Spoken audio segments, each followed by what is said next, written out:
واحد الخبار صادمه واقيلا العيد الكبير ما غيكونش هذا العام، يا ما غنعيدوش يا غنعيدو بشي اثمان ما دايرات ما عمرها كانت في التاريخ.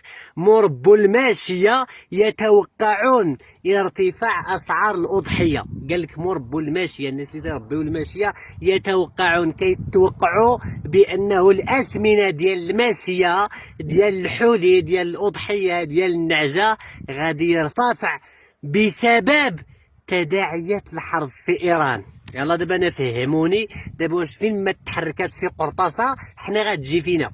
دابا نقولوا المازوت نتفهموا، نقولوا مثلا المواد الغذائيه دابا الانيه الحاليه غادي يتاثروا نتفهموا، نقولوا السوق حاليا غيتاثر نتفهموا، نقولوا داك الشيء كاع اللي كيتنقل غيتاثر نتفهموا، لانه المازوت غتزاد. يعني اي حاجه كتحرك غادي تزاد، اي حاجه يتم نقلها بالرموكات بالطوموبيلات بالشاحنات غادي تزاد، بحكم انه المصاريف ديال التنقل تزاد، بحكم انه الحرب اثرت على النفط. اذا تزاد النفط اذا كلشي غيتزاد. هذه المعادله المغاربه قادرين يفهموها، ولكن باش تقول لي بانه من هنا شهرين ونص فاش غيكون العيد الكبير بانه الاثمنه ديال الاضحيه غادي يرتفعوا، اذا انت كتوجهني للصدمه.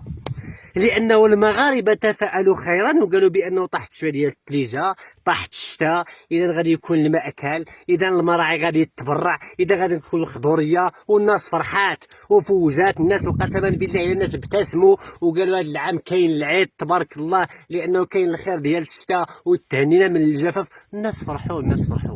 واذا به هاد الناس غير كتحرك شي قرطاسه تتحرك في شي جهه خلاف من العالم كلشي غيبغي يزيد. واللي سولتيه يقول لك التداعيات ديال الحرب راه مازال شهرين، راه كاين مخزون استراتيجي، راه نتوقع ان هاد الحرب الا طولت كاع غادي تدوز الشهر الا طولت. وشوف فين العيد وشوف فين كذا، واذا تاثر كاع شحال غيتاثر. وبانه حاليا راه الماشيه والامور كاين حاليا في المراعي وكاين حاليا في المزارع، وكنظن بانه ما بانش شي تاثير ومازال ما بان حتى شي حاجه اللي من اليوم غتوجدونا وغتقول لنا بانه يعني اش غنقول لك اودي الدرويش. توقع انه اذا كان العيد هذا العام بانك غتعيد بشي ثمن اللي ما عمرك عيدتي به، غيتلقى بانه واحد 30% غادي تزاد في ديك الاضحيه. راه كاين الغلاء اصلا، دابا كاين الغلاء. عرفتي دابا شنو واقع دابا في الماشيه؟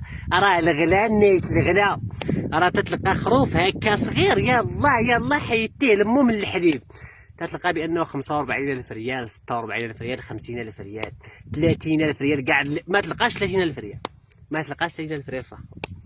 هو دابا شوف انت هاد الاثمنه، وقال لك يتوقعون انها تزيد. يعني هاد المغربي باش غيشري هاد الحولي دابا دخلنا عليكم بالله غيشريه بمليون. اذا هؤلاء تجار ازمات، اذا هؤلاء مافيات، اذا هاد الشيء ما غايقولك حتى الراعي البسيط دابا اللي كاين في الجبال اللي تيرعى وسميتو الرحال، ما يقولكش. هادو دوك الجمعيات ديالهم ودوك المقاولات ديالهم ودوك الاليب بنيت اللي عندهم الماشيه، وهما الذين يتحدثون وكيتعطاوهم الميكروات ويصدرون تصريحات وكذا وكذا. كان الله في عونك يا درويش. من دابا عرفتي الا ما عيدوش المغاربه عامين متتاليتين، يعني فهم بانه السلام عليكم ان الذين امنوا وعملوا الصالحات. هذا الشيء اللي كاين، ما بقى ما يتقال كاع الا ما عيدناش عامين صافي السلام عليكم. ما يبقاش حتى شي واحد يقول باننا في طريق النمو ولا صافي، راه نحن في انهيار تام. والسلام عليكم ورحمه الله تعالى وبركاته، والله يكون في عوان الدرويش.